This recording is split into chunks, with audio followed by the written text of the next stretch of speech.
Sara Muhammad is a Syrian widow living in Jordan with her 4 children. She has barely been able to make ends meet for the last 2 years.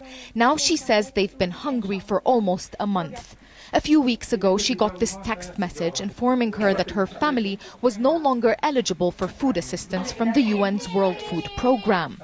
The reason? They've been identified as able to meet their basic monthly food needs on their own. She has only rice and vegetables in her refrigerator. She's been forced to borrow money from friends to buy this food and is 2 months late on paying the rent. We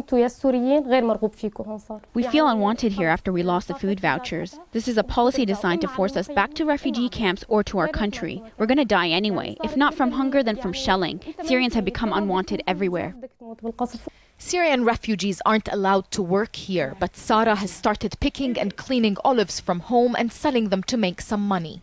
Up to 12,000 families have recently been excluded from the food voucher program. A study conducted by the World Food Programme concluded that these families have access to sufficient income or support networks. Many have appealed to be reinstated.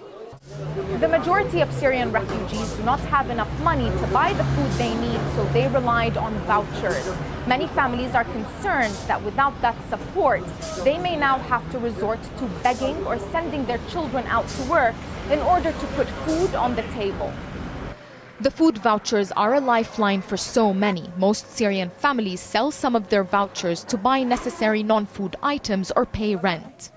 The UN says it has had to prioritize the most vulnerable families based on a field study, which concluded that 15% of Syrians don't need the vouchers. But there may have been some errors. There are some people that are very clear. When we run the data, we can see that's an instant error. We can reinstate them completely.